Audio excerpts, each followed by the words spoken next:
Another day, another basketball stories na naman ang pagkikwentuhan natin. At ngayon nga ang pag-uusapan natin ng balitang may tinapos na nga daw na trade ang Los Angeles Lakers at ang balitang rason. Bakit pumirma pang muli si Jonathan Kuminga sa Golden State Warriors? Ilang linggo na rin naman nga ang natitira bago magsimula ang mga laro ng NBA sa bagong season. Ngunit sa kabila nga niyan, ay patuloy pa rin nga ang pagsilabasa ng balita patungkol sa Los Angeles Lakers since kailangan pa nga daw nila ng kanilang team na mapalakas ang kanilang lineup sa pamamagitan ng pagkuha ng mga bagong manlalaro sa pamamagitan ng isang trade.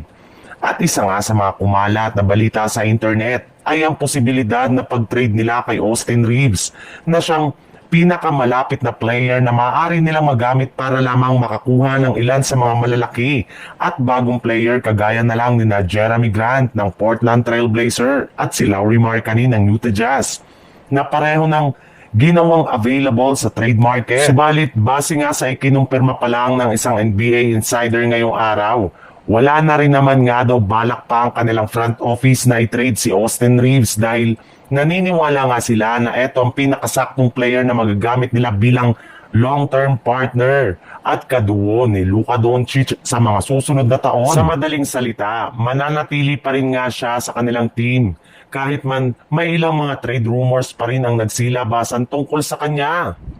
Sa ibang balita naman, naibalita na nga ng isang NBA insider na plano na nga ni Jonathan Kuminga na kunin ang kanyang qualifying offer sa Golden State Warriors sa mga susunod na linggo na nagkakahalaga ng 1 year, $8 million contract. Sa madaling salita, tuluyan na nga siyang babalik sa lineup ng Warriors as soon as possible. Pero tanong ngayon, bakit nga ba ito ginawa ni Jonathan Kuminga kahit man sinabi na niya noon pa na gusto niya nang umalis sa Golden State Warriors at lumipat ng ibang pupunan? Ayon rin naman nga sa ibinulgar na balita ng isang NBA insider, wala rin naman nga daw plano ang Warriors na magsagawa ng sign and trade kay Jonathan Kuminga lalo pat wala nga silang nahanap na magandang kapalitan nito. Alam naman nga po ninyo na isang restricted free agent si Jonathan Kuminga kaya sa isang sign and trade deal lamang siya makakalipat ng team which impossible na rin naman nga na mangyari.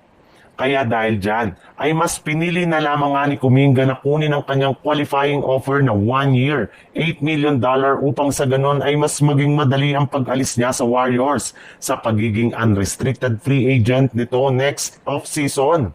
Wala na rin naman nga siyang balak na magtagal pa dito. Kaya once nga na magtapos na ang kanyang kontrata ay agad-agad na nga siyang lilipat sa ibang kupunan.